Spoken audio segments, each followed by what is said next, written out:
الله أكبر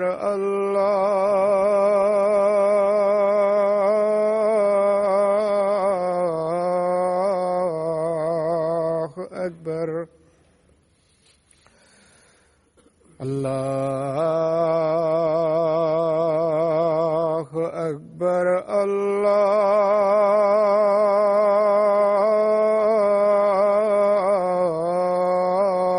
الله أكبر أشهد أن لا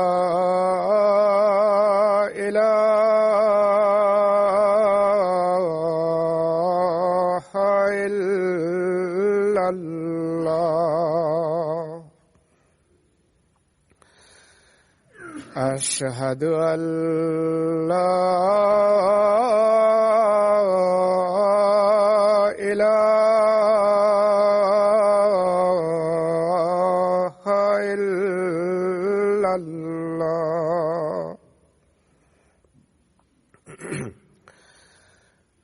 أشهد أن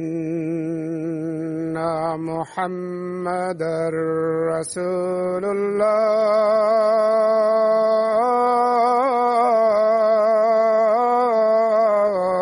الله أشهد أن محمدًا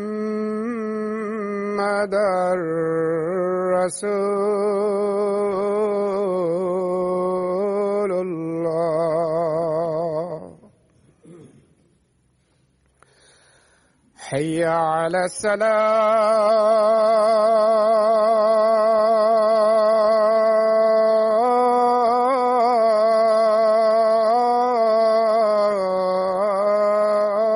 الصلاة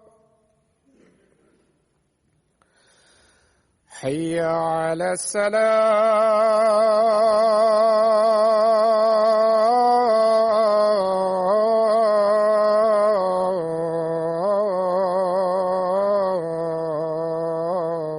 الصلاة حي على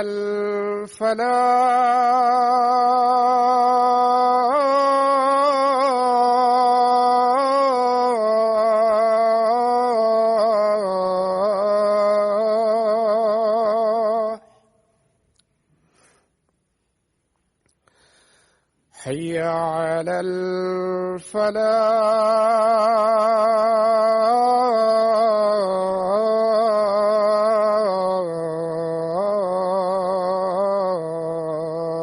الفلاح الله أكبر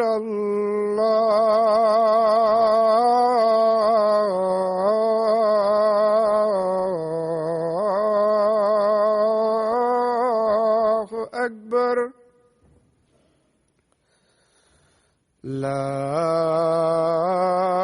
إله إلا الله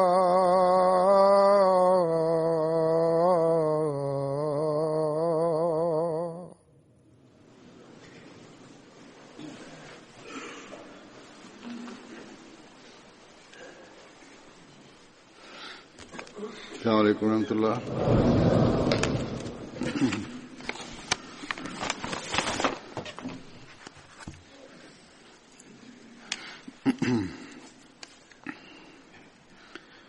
أشهد أن لا إله إلا الله وحده لا شريك له وأشهد أن محمدًا عبده ورسوله أما بعد فأعوذ بالله من الشيطان الرجيم بسم الله الرحمن الرحيم الحمد لله رب العالمين الرحمن الرحيم مالك يوم الدين إياك نعبد وإياك نستعين اهدنا الصراط المستقيم صراط الذين أنعمت عليهم غير المغضوب عليهم ولا الضالين.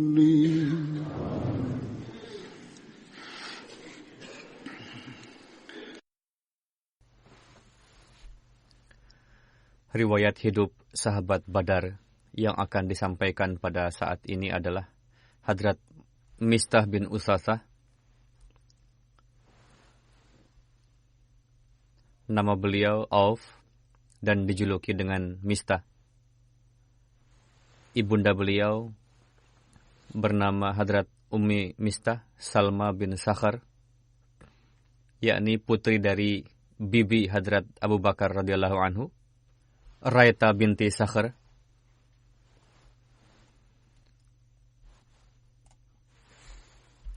Hadrat Mistah bin Usasah hijrah ke Mekah bersama dengan Hadrat Ubaidah bin Harith dan kedua saudaranya bernama Hadrat Tufail bin Harith dan Hadrat Husain bin Harith. Sebelum berangkat, telah ditetapkan bahwa mereka akan bertemu di Lembah Naji. Namun Hadrat Mistah bin Usasah tertinggal di belakang karena terkena gigitan ular. Pada hari berikutnya, orang-orang yang sudah pergi lebih dulu itu mendapatkan kabar mengenai kejadian yang menimpa Hadrat Mistah. Lalu mereka kembali dan membawa Hadrat Mistah ke Madinah. Di Madinah mereka bermalam di rumah Hadrat Abdurrahman bin Salma. Hadrat Rasulullah Sallallahu Alaihi Wasallam menjalinkan persaudaraan antara Hadrat Mistah dengan Hadrat Zaid bin Muzayyin. Hadrat Mistah ikut serta dalam perang Badar dan seluruh peperangan lainnya bersama dengan Hadrat Rasulullah Sallallahu Alaihi Wasallam. 8 bulan pasca hijrah, Rasulullah mengutus Hadrat Ubaidah bin Harith beserta 60 atau dalam riwayat lain 80 pasukan berkuda. Rasulullah membuatkan bendera putih untuk Hadrat Ubaidah bin Harith yang dipegang oleh Hadrat Mistah.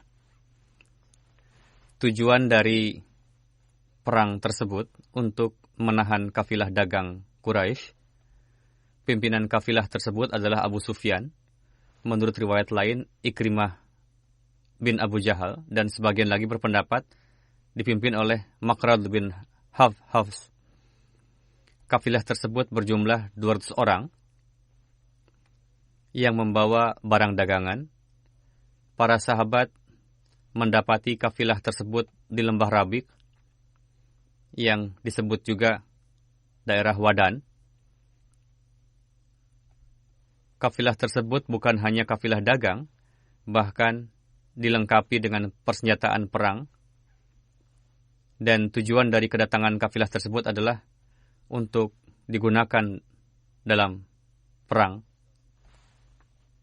Karena dapat diketahui dari kejadiannya, yakni mereka telah melakukan persiapan untuk itu. Ketika berhadapan, yang terjadi tidak lebih dari saling memanah antara kedua pasukan. Tidak dibuatkan barisan khusus untuk berperang. Sebelum ini telah disampaikan juga perihal kejadian tersebut ketika menjelaskan seorang sahabat. Sahabat yang paling pertama melontarkan anak panah dari pihak muslim adalah Hadrat Sa'ad bin Abi Waqqas itu adalah anak panah pertama yang dilontarkan oleh pihak Muslim. Pada saat itu, Hadrat Miqdad bin Aswad dan Hadrat Uyainah bin Ghazwan. Sedangkan dalam Sirat Ibnu Hisham dan Tarikh Tabari bernama Utbah bin Ghazwan. Keduanya melarikan diri dari pasukan musyrik, lalu bergabung dengan pasukan Muslim, karena mereka telah menerima Islam dan ingin bergabung dengan pasukan Muslim. Ini merupakan syariah Islam yang kedua yang dipimpin oleh Hadrat Ubaidah bin Harith. Setelah saling memanah, kedua pasukan mundur, yang mana telah disampaikan dalam khutbah sebelumnya. Saat itu pasukan musyrik sangat ketakutan dengan pasukan Muslim. Mereka beranggapan bahwa pasukan Muslim berjumlah besar dan dapat bergabung untuk membantu.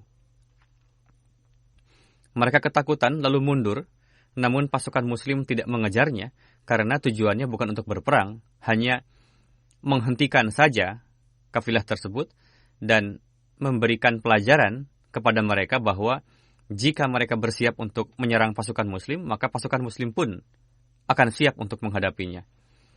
Hadrat Rasulullah memberikan 50 wasak, biji-bijian kepada Hadrat Mistah dan Ibnu Ilyas ketika perang Khaybar. Pada masa itu, biasanya itu yang diberikan ketika pembagian harta ghanimah, harta rampasan. Beliau wafat pada usia 26 tahun. Sedangkan dalam kitab sejarah Tabaqatul Kubra berumur 56 tahun. Yakni pada tahun 34 Hijri pada masa Khalifah Hadrat Utsman. Dalam riwayat lain dikatakan bahwa beliau masih hidup sampai pada masa Hadrat Ali dan ikut serta bersama Hadrat Ali dalam perang Siffin pada tahun 37 Hijri. Hadrat Mistah adalah orang yang nafkahnya dibantu oleh Hadrat Abu Bakar.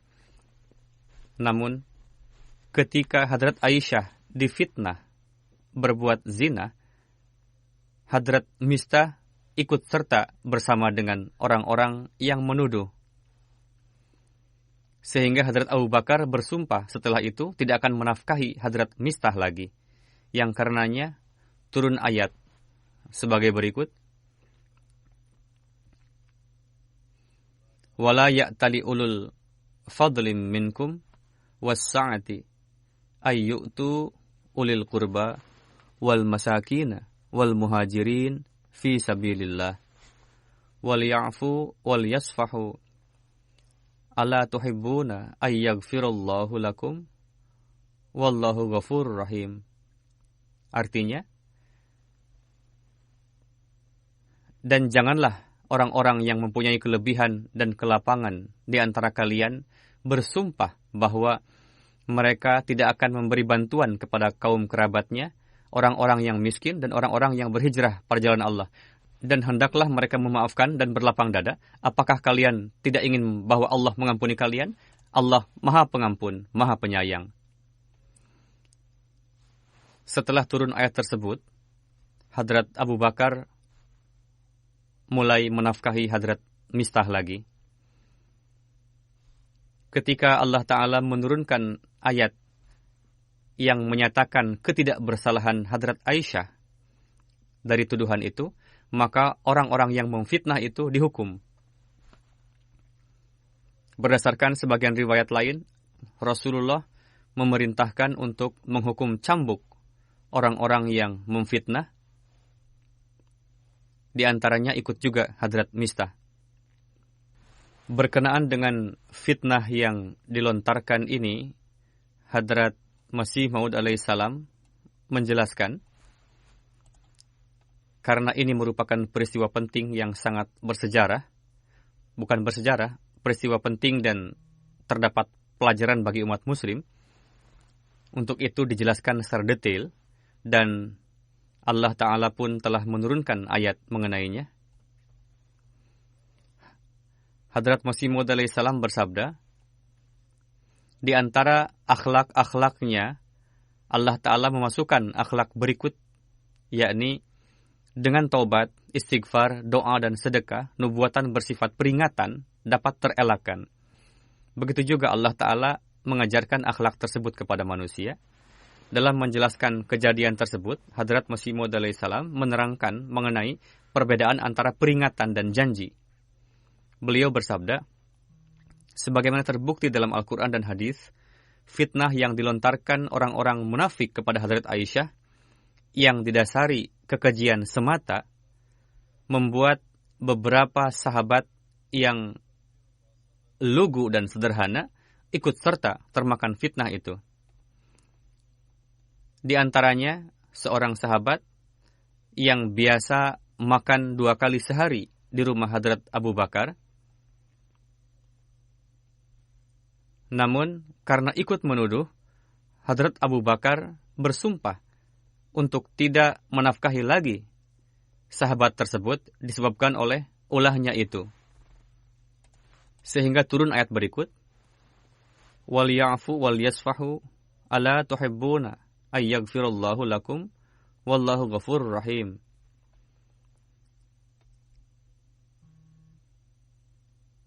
Setelah itu Hadrat Abu Bakar mematahkan janjinya dan mulai menafkahi lagi seperti biasa.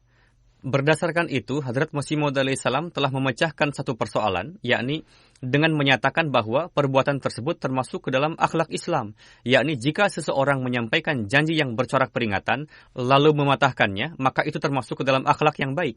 Misalnya, jika seseorang memberikan peringatan kepada pelayannya dengan bersumpah bahwa ia akan menghukumnya dengan 50 kali pukulan, namun jika ia mematahkan peringatan itu, disertai taubat dan tadoru, lalu memaafkannya, maka itu termasuk sunnah Islam, sehingga bercorak menjadi takhallaku bi akhlaqillah. Namun, melanggar janji tidaklah jaiz. Jika melanggar janji, seseorang harus bertanggung jawab. Lain halnya dengan mematahkan peringatan atau ancaman. Janji adalah sesuatu yang dijanjikan, yang dilakukan dengan memperhatikan sisi negatif dan positif, dan perlu untuk ditepati. Jika dilanggarnya, maka akan dimintai pertanggungjawaban atau denda. Berdasarkan riwayat Sahih Bukhari, Hadrat Aisyah meriwayatkan kejadian fitnah tersebut dengan rinci. Karena ini penting, untuk itu saya sampaikan saat ini. Beliau bersabda, biasanya Rasulullah Sallallahu Alaihi Wasallam apabila hendak keluar untuk melakukan suatu perjalanan, maka beliau mengundi di antara istri-istrinya. Maka siapa saja di antara mereka yang keluar undiannya, maka dialah yang berangkat bersama Rasulullah. Lalu beliau mengundi dan nama saya yang keluar, sehingga saya ikut bersama dengan beliau. Kejadian ini terjadi sesudah ayat tentang hijab diturunkan, yakni pardah. Aku dibawa di dalam sekedup atau tandu di atas punggung onta yang diturunkan langsung bersama dengan tandunya, lalu berjalan bersama Rasulullah Sallallahu Alaihi Wasallam hingga kembali dari perang tersebut. Ketika telah dekat dengan Madinah, maka pada suatu malam beliau memberikan aba-aba agar berangkat lagi. Ketika orang-orang mengumumkan untuk berangkat, saya pun beranjak. Saat itu aku keluar dari tandu, melewati para tentara, untuk keperluan buang hajat. Ketika telah usai, aku kembali ke rombongan. Karena pergi untuk menunaikan hajat, sehingga berjalan ke arah lain. Ketika menuju tandu, aku meraba dadaku, ternyata kalungku dari merjan zifar terputus dan hilang. Lalu aku kembali lagi untuk mencari kalungku yang membuat aku terlambat. Sementara rombongan yang mengawasi untaku telah datang dan mengangkat tanduku, lalu meletakkannya di atas unta yang biasa aku gunakan untuk safar. Padahal tandu itu kosong. Mereka menganggap saya berada di dalam tandu itu. Karena pada masa itu perempuan-perempuan rata-rata ringan badannya, tidak berat dan tidak banyak daging. Mereka hanya sedikit makan, makanya mereka tidak curiga dengan tandu yang ringan ketika mereka mengangkat dan membawanya. Di samping itu, usiaku masih sangat belia. Mereka membawa onta dan berjalan. Aku pun menemukan kalungku setelah para tentara berlalu. Lantas, aku datang kembali ke tempat mereka. Ternyata di tempat itu tidak ada orang. Lalu aku bermaksud ke tempatku tadi di waktu berhenti. Aku beranggapan bahwa mereka akan merasa kehilangan diriku, lalu kembali lagi untuk mencariku. Ketika sedang duduk, kedua mataku merasakan kantuk yang tak tertahan, aku pun tertidur. Safwan bin Al-Mu'attal tertinggal di belakang para tentara yang bertugas mengecek sesuatu jika ada yang tertinggal. Lalu ia melihat hitam-hitam sosok seseorang yang tengah tidur, lantas ia menghampiriku. Sungguh, ia pernah melihatku sebelum ayat hijab turun. Ketika ia melihatku, lalu mengucapkan, Innalillah, ketika melihatku. Mendengar suaranya, aku pun terbangun, sehingga ia menderumkan kendaraannya, lalu ia memijak kaki. Aku menungganginya. Selanjutnya ia menuntun kendaraanku, sehingga kami dapat menyusul para tentara setelah mereka berhenti sejenak di tengah hari. Maka binasalah orang yang memanfaatkan kejadian ini, yakni menuduh kepada Hadrat Aisyah telah melakukan hal-hal yang tidak baik. Beliau bersabda, orang yang memperbesar masalah ini ialah Abdullah bin Ubay bin Salul. Kemudian kami sampai di Madinah. Ketika kami telah sampai di Madinah, aku sakit selama sebulan, sedangkan orang-orang menyebarluaskan ucapan para pembohong yang membuatku penasaran ketika aku sakit itu, bahwa sesungguhnya aku tidak melihat kasih sayang Rasulullah sebagaimana mestinya yang biasanya aku lihat dari beliau jika aku sakit. Fitnah itu telah menyebar luas dan kabarnya telah sampai kepada Rasulullah. Aku tidak melihat kasih sayang Rasulullah sebagaimana mestinya yang biasanya aku lihat dari beliau ketika aku sakit. Beliau hanya masuk, lalu mengucapkan salam dan berkata, bagaimana keadaanmu? Saya tidak tahu sedikit pun mengenai fitnah itu. Sebelum menanyakan kepada orang tuaku, ketika pada masa penyembuhan, lalu aku dan Ummi Mistah pergi ke Munase, tempat untuk buang hajat, karena sebelum kami dapat membangun toilet di dekat rumah-rumah, kami biasa keluar malam untuk buang hajat. Pada masa itu, orang-orang keluar rumah untuk melakukan buang hajat, dan kaum wanita biasanya malam hari melakukannya. Hadrat Aisyah bersabda, sebelum ini kami melakukan buang hajat seperti orang-orang Arab kuno, yakni pergi ke hutan atau keluar untuk buang hajat. Lalu aku dan putri Abu Ruham, Ummu Mistah, terpeleset dari pakaian wol yang dikenakannya. Kontan ia berujar,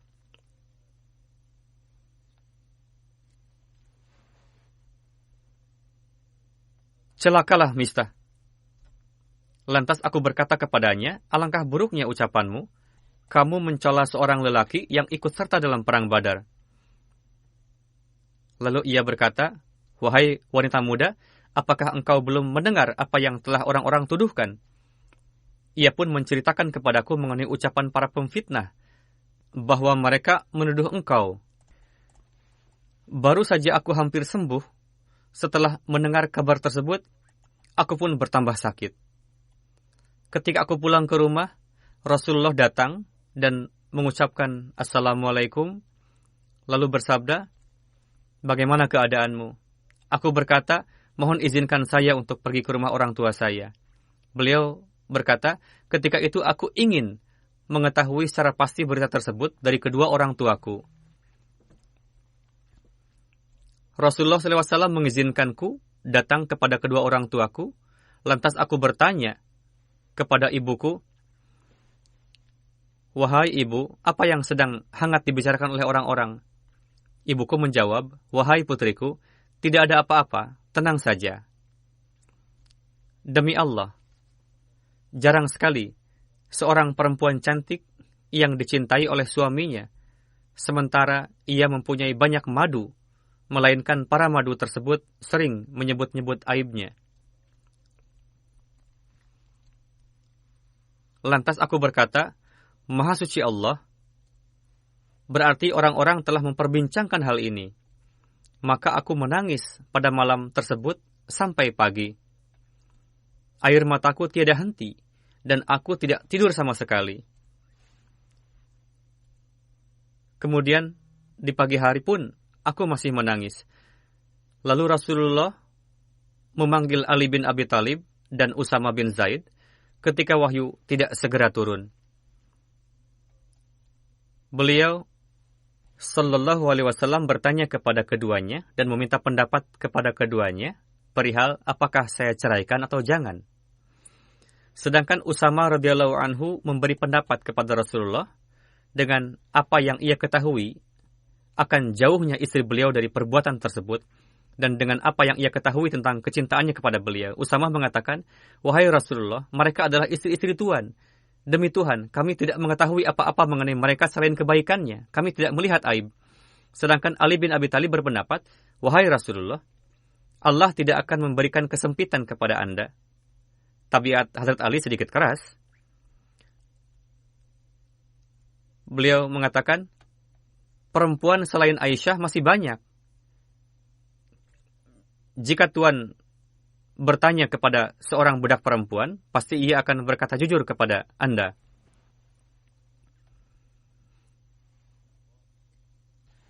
Kemudian Rasulullah Shallallahu Alaihi Wasallam memanggil Barirah radhiyallahu anha. Beliau bertanya, hai Barirah, apakah kamu melihat sesuatu yang mencurigakan dalam diri Aisyah? Barirah menjawab, demi zat yang telah mengutus engkau dengan hak, aku tidak pernah melihat sesuatu pun pada dirinya yang dianggap cela, lebih dari bahwa dia adalah perempuan yang masih belia, yang terkadang tertidur membiarkan adonan roti keluarganya, sehingga binatang piaraannya datang, lalu memakan adonan rotinya.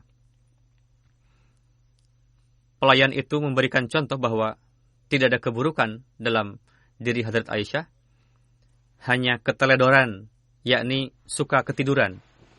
Lalu Rasulullah berdiri di atas mimbar, seraya mengeluhkan perihal Abdullah bin Ubay bin Sulul, karena ia yang telah menyebarkan fitnah itu. Rasulullah bersabda, wahai kaum muslimin, siapakah yang sudi membelaku dari tuduhan laki-laki yang telah menyakiti keluargaku mengenai istriku?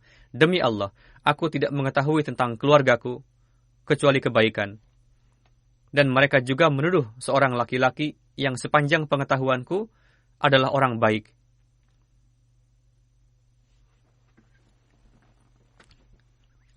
Ia tidaklah datang menemui keluargaku kecuali bersamaku. Selanjutnya Hadrat Sa'ad bin Mu'az berdiri lalu berkata, wahai Rasulullah, demi Tuhan, aku akan membelamu, wahai Rasulullah. Jika ia dari kabilah Aus, maka akan kami tebas batang lehernya. Jika ia dari kalangan saudara-saudara kami, kalangan Khazraj, maka apapun yang engkau perintahkan kepada kami, pasti kami akan melaksanakannya. Kemudian Sa'ad bin Ubadah berdiri. Ia adalah pemimpin kabilah Khazraj. Ia adalah lelaki yang saleh, tetapi ia tersulut emosi. Lalu ia berkata kepada Sa'ad bin Mu'az, berkata, kamu bohong. Demi Allah, kamu tidak akan membunuhnya dan tidak akan mampu membunuhnya. Lalu Usaid bin Hudair berdiri dan berkata, kamu keliru. Demi Allah, sungguh kami akan membunuhnya. Kamu ini munafik dan berdebat untuk membela orang-orang munafik. Lantas terjadi keributan antara kedua kabilah, yakni Aus dan Khazraj, sehingga hampir saja mereka saling bertempur. Padahal Rasulullah SAW masih di atas mimbar. Kemudian Rasulullah turun untuk menenangkan mereka sampai mereka diam dan Rasulullah pun terdiam. Hadrat Aisyah bersabda, "Pada hari itu aku menangis. Air mataku terus menetes tiada henti dan aku pun tidak tidur sama sekali. Kedua orang tuaku beranggapan bahwa tangisan dapat membelah hatiku. Ketika keduanya sedang duduk di sampingku, sedangkan aku sedang menangis, tiba-tiba seorang perempuan dari kalangan Ansar meminta izin kepadaku. Lalu aku pun memberi izin kepadanya sehingga ia duduk seraya menangis di sampingku. Ketika kami masih dalam keadaan seperti itu, tiba-tiba Rasulullah masuk dan duduk di rumah Hadrat Abu Bakar. Beliau tidak pernah duduk di sampingku sejak beredarnya isu tersebut. Dan telah sebulan penuh tidak ada wahyu turun mengenai perkaraku itu.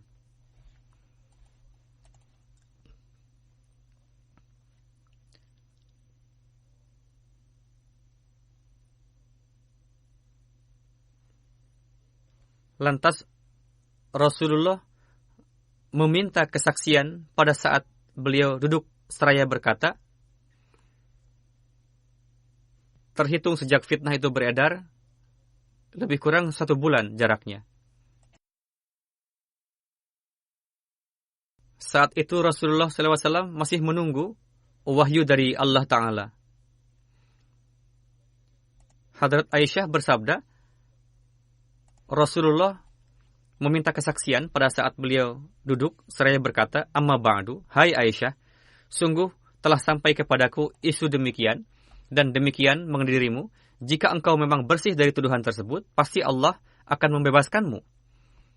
Dan jika engkau melakukan dosa, maka mohonlah ampun kepada Allah dan bertobatlah kepadanya. Karena sesungguhnya seorang hamba yang mau mengakui dosa dan bertobat, maka Allah akan menerima taubatnya." Tatkala Rasulullah telah selesai menyampaikan sabdanya, maka derai air mataku mulai menyusut, sehingga aku tidak merasakan satu tetes pun. Lalu aku berkata kepada ayahku,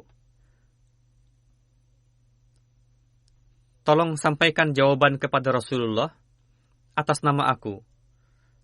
Hadrat Abu Bakar menjawab, "Demi Allah, aku tidak tahu apa yang harus aku sampaikan kepada Rasulullah." Selanjutnya, aku bertanya kepada ibuku, "Tolong sampaikan jawaban kepada Rasulullah atas namaku." Ibu beliau menjawab, "Demi Allah, aku juga tidak tahu apa yang harus aku sampaikan kepada Rasulullah." Lalu, Hadrat Aisyah bersabda, "Aku adalah seorang perempuan yang masih belia, tidak mengetahui banyak mengenai Al-Quran saat itu.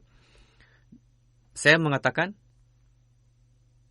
demi Tuhan, aku tahu bahwa Anda semua telah mendengar berita ini, sehingga Anda simpan di dalam hati dan membenarkannya.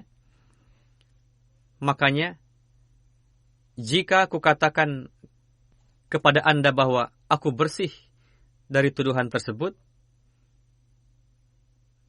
Allah Ta'ala mengetahui bahwa aku bersih dari tuduhan tersebut. Maka Anda tidak mempercayaiku.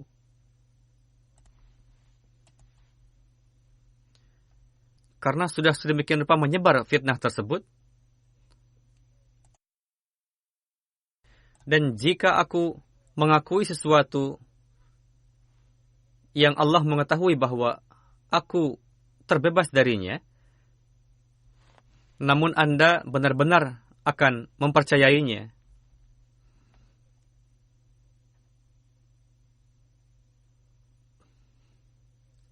Beliau mengatakan, demi Allah, aku tidak menjumpai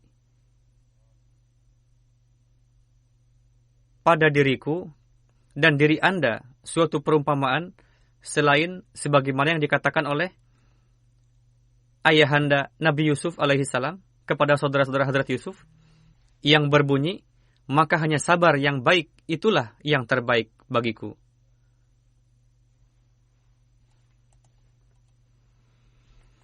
Maka hanya sabar yang baik itulah yang terbaik. dan kepada Allah saja memohon pertolongannya terhadap apa yang kamu ceritakan. Kemudian aku berpaling, aku berbaring di atas tempat tidurku. Aku berharap Allah Ta'ala akan membebaskanku. Beliau tahu bahwa beliau tidak berdosa dan Allah akan membebaskan beliau. Akan tetapi, demi Allah, aku tidak pernah menyangka akan diturunkan suatu wahyu.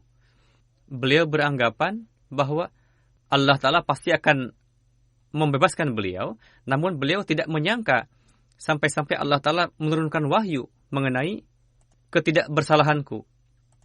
Dalam pikiran saya, akan biasa-biasa saja, namun bagaimana Al-Quran menjelaskan mengenaiku?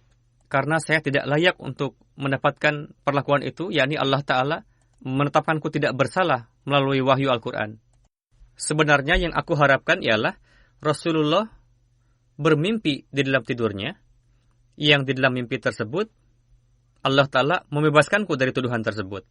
Hazrat Aisyah bersabda, demi Allah, Rasulullah belum sempat beranjak dari tempat duduknya dan belum ada seorang pun dari anggota keluarga yang keluar sehingga Allah Ta'ala menurunkan wahyu kepada Nabi SAW. Rasulullah merasa berat ketika menerima wahyu sampai-sampai beliau bercucuran keringat bagaikan mutiara padahal ketika itu sedang musim dingin. Hal ini lantaran beratnya wahyu yang diturunkan kepada beliau. Kontan kesusahan telah lenyap dari hati Rasulullah SAW. Beliau tersenyum bahagia. Kalimat yang kali pertama beliau katakan ialah, Aisyah, bersyukurlah kepada Tuhan. Allah telah membebaskanmu. Lalu ibuku berkata kepadaku, bangun dan pergilah kepada Rasulullah. Aku berkata, demi Allah, aku tidak akan pergi kepada Rasulullah dan aku tidak akan memuji kecuali hanya kepada Allah. Dialah yang menurunkan wahyu. Orang-orang yang melontarkan fitnah adalah sekelompok dari antara kalian. Ketika Allah Ta'ala menurunkan ayat ini yang menjelaskan tentang kebebasanku, maka Abu Bakar radhiyallahu anhu, beliau adalah orang yang memberikan nafkah kepada Mistah bin Usathah karena masih ada hubungan kerabat dan karena ia orang fakir, berkata, demi Allah, aku tidak akan memberikan nafkah kepadanya lagi untuk selamanya setelah apa yang ia katakan kepada Aisyah. Kemudian Allah Ta'ala menurunkan ayat berikut.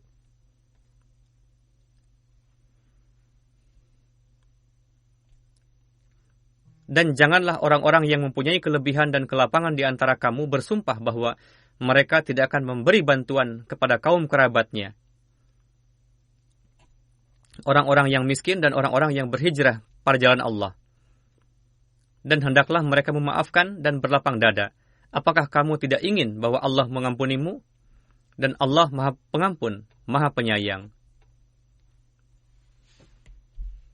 Lalu Abu Bakar mengatakan, baiklah, demi Allah, sungguh aku suka bila Allah Ta'ala mengampuniku. Kemudian beliau kembali memberi nafkah kepada Mistah, yang memang sejak dahulu ia selalu memberikannya. Hazrat Aisyah bersabda, Rasulullah bertanya kepada Hazrat Zainab, istri Rasulullah, mengenai persoalanku. Beliau bertanya, wahai Zainab, apa yang kamu ketahui atau yang kamu lihat? Ia menjawab, wahai Rasulullah, aku menjaga pendengaran dan penglihatanku. Demi Allah, yang aku tahu hanyalah Aisyah baik. Saya meyakini bahwa Hazrat Aisyah adalah suci, bersih. Telingaku, mataku, aku jaga. Saya tidak bisa mengatakan sesuatu yang keliru. Apa yang saya lihat dari Aisyah adalah kebaikan dan kesucian. Hazrat Aisyah mengatakan bahwa dialah Zainab di antara istri-istri Nabi yang menyayangiku dalam hal kecantikan. Tetapi Allah melindunginya dengan sifat wara. Sedangkan saudara perempuannya, Hamnah binti Jahash, bertentangan dengannya, yakni membela orang-orang yang melontarkan fitnah, maka binasalah orang-orang yang binasa. Poin tambahan setelah menjelaskan kisah mengenai yang saya sampaikan tadi dari kitab Bukhari, Hadrat Mirza Bashir Ahmad Sahib menulis dalam buku Sirat Khatamun Nabiyyin, yakni Hadrat Aisyah bersabda,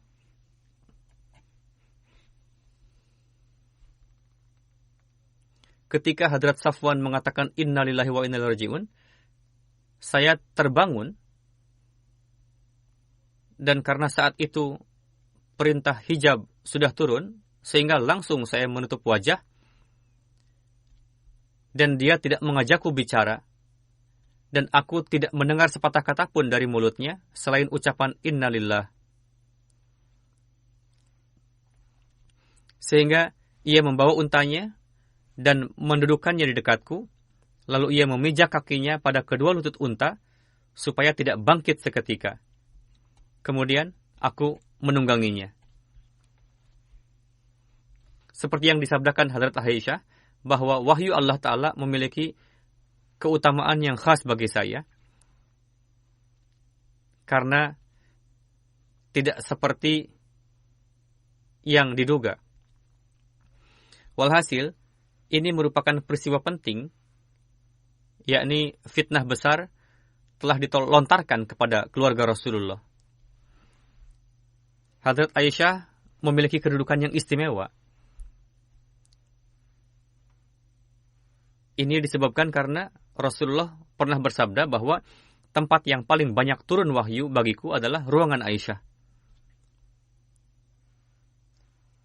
Dalam surah An-Nur, bagaimana reaksi orang mukmin seharusnya berkenaan dengan orang-orang yang menyebarkan fitnah, berkenaan dengan itu telah dijelaskan dengan rinci, yakni bagaimana seharusnya. Kesemuanya ada 10-11 ayat. Ayat yang dirujuk oleh Hadrat Aisyah dalam menjelaskan mengenai ayat tersebut, Hadrat Muslih Maud bersabda, pertama-tama, ayatnya berbunyi,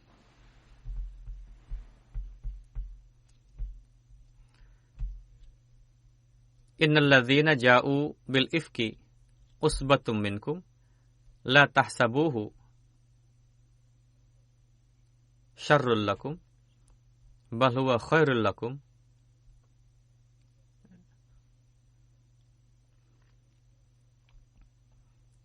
likulli imri'im minhum maktasaba minal ismi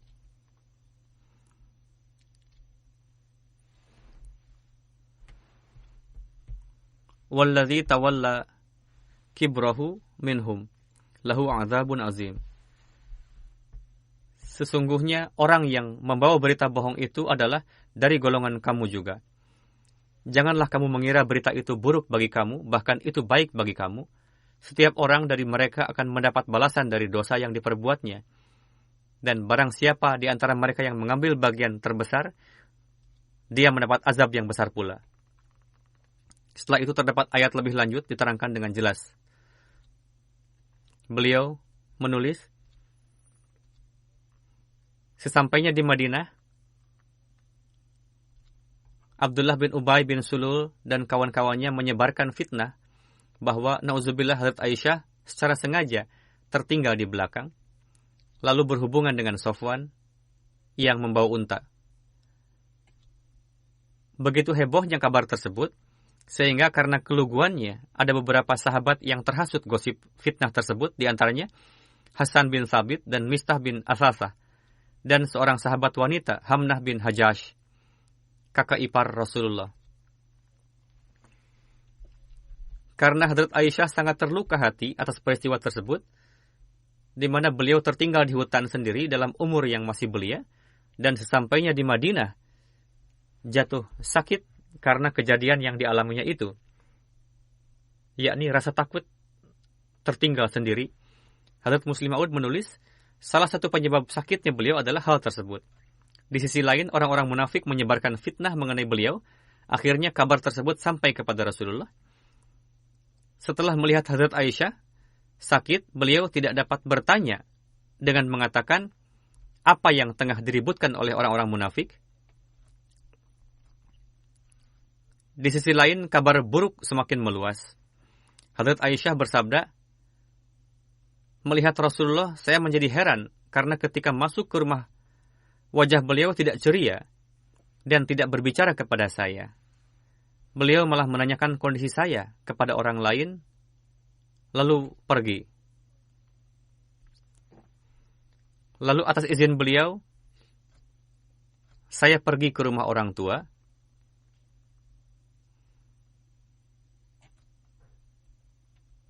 Selanjutnya, kisah pergi buang hajat. Beliau pergi bersama dengan kerabat. Ia menyebut anaknya, Mistah berkata, "Sungguh sial Mistah." Hadrat Aisyah bertanya, "Kenapa berkata demikian?" Ia menjawab, "Tidak tahukah engkau bahwa Mistah mengatakan yang tidak-tidak mengenaimu?" Hadrat Muslim Maud menulis, rupanya wanita itu ingin mencari kesempatan untuk menyampaikan hal itu kepada Hadrat Aisyah. Fitnah apa yang tengah merebak, karena beliau tidak mengetahuinya. Ketika Hadrat Aisyah mendengar kabar tersebut, beliau sangat terpukul, lalu pulang. Lalu beliau yang tadinya sudah hampir sembuh dari penyakit, namun sesampainya di rumah, penyakit beliau kambuh lebih parah.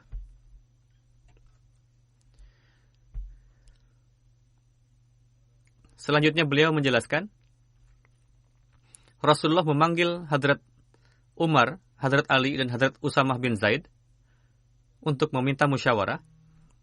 Hadrat Umar dan Hadrat Usamah keduanya mengatakan, ini adalah tuduhan yang dilontarkan oleh orang munafik, tidak ada hakikat di dalamnya. Namun tabiat Hadrat Ali sedikit keras. Beliau mengatakan, meskipun ada masalah atau tidak, apa perlunya Anda melanjutkan hubungan dengan wanita yang sudah terkena tuduhan? Namun beliau pun mengatakan, silahkan Anda tanyakan kepada pelayan Aisyah, jika ada sesuatu, maka ia akan memberitahukannya. Lalu Rasulullah bertanya kepada pelayan Hadrat Aisyah, Barirah namanya, apakah kamu pernah melihat aib Aisyah? Ia menjawab, selain suka tertidur karena umurnya yang masih belia, lalu dijelaskan seperti tadi, sering diserang kantuk lalu tertidur dan sebagainya. Lalu Rasulullah keluar dan mengumpulkan para sahabat lalu bersabda, adakah yang mau menyelamatkan saya dari orang yang telah menyakitiku? Yang dimaksud adalah Abdullah bin Ubay bin Sulul. Selanjutnya, Sa'ad bin Mu'az, pemimpin kabilah Aus, berdiri dan berkata, wahai Rasulullah, jika ia dari kabilah kami, maka kami akan siap membunuhnya. Jika ia dari Khazraj, maka kami pun siap membunuhnya. Hadrat Muslim Maud bersabda, syaitan selalu mencari-cari kesempatan untuk setiap saat menciptakan keributan. Pada saat itu pun, syaitan tidak lengah. Kabilah Khazraj tidak berpikir bahwa Rasulullah sangat terpukul karena peristiwa tersebut. Setelah mendengar Sa'ad mengatakan begitu, kabilah lainnya emosi.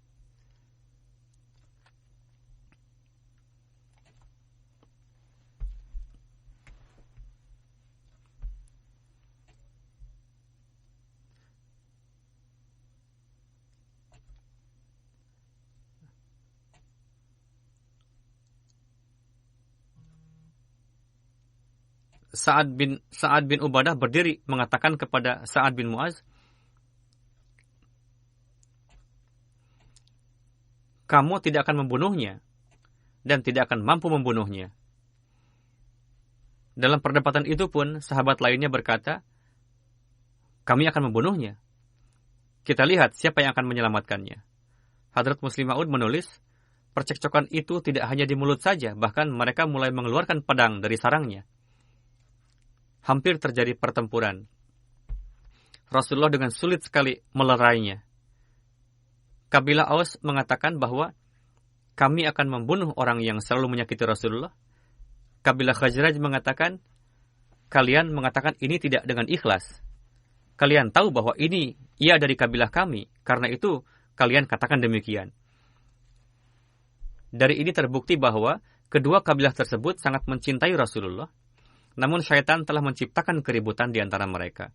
Hadrat Muslim Maud menulis, mengenai kondisi pada saat itu, dengan mudah orang-orang dapat memahami bahwa betapa ketirnya kondisi saat itu. Di satu sisi Rasulullah sangat terpukul, sementara di sisi lain umat muslim sudah saling mengangkat pedang untuk bertarung.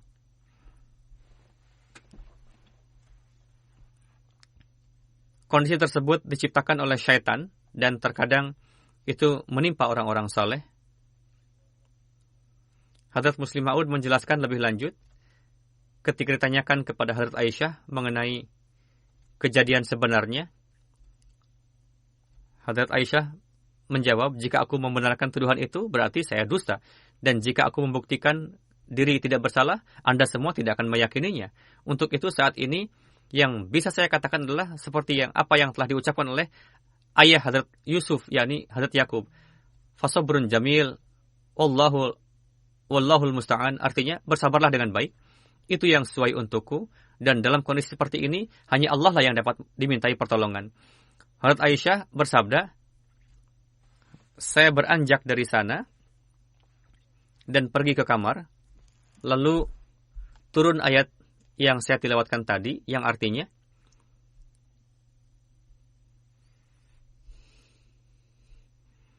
sesungguhnya orang yang membawa berita bohong itu adalah dari golongan kamu juga.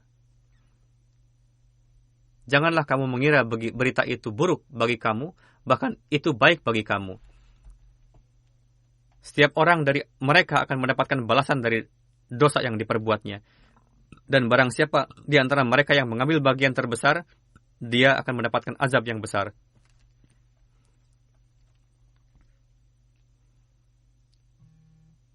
Setelah wahyu tersebut, wajah Rasulullah tampak cerah. Hadrat Aisyah mengatakan,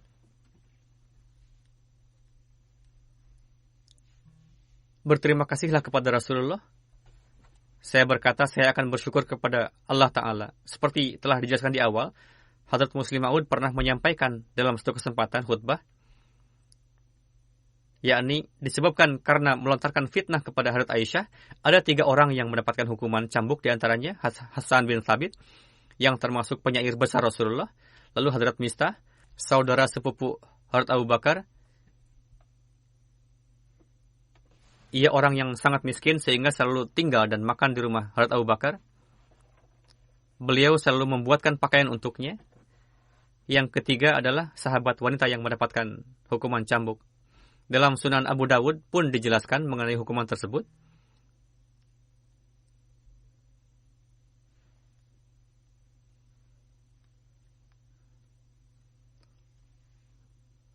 Sebagian berpendapat bahwa diberikan hukuman tersebut, sedangkan sebagian lagi berpendapat tidak. Namun apakah dihukum atau tidak, sahabat tersebut telah dimaafkan oleh Allah Ta'ala.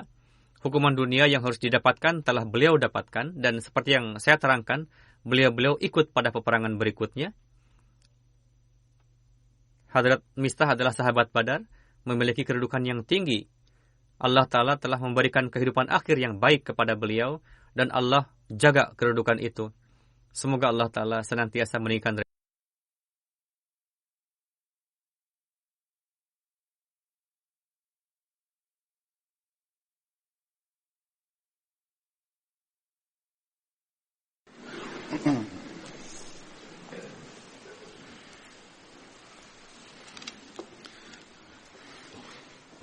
الحمد لله نحمده ونستعينه ونستغفره ونؤمن به ونتوكل عليه ونعوذ بالله من شرور أنفسنا ومن سيئات أعمالنا من يهده الله فلا مضل له ومن يضلل فلا هادي له ونشهد أن لا إله إلا الله ونشهد أن محمدا عبده ورسوله عباد الله رحمكم الله إن الله يأمر بالعدل والإحسان وإيتاء ذي القربى وينهى عن الفحشاء والمنكر والبغي يعظكم لعلكم تذكرون اذكروا الله يذكركم وادعوه يستجب لكم ولذكر الله أكبر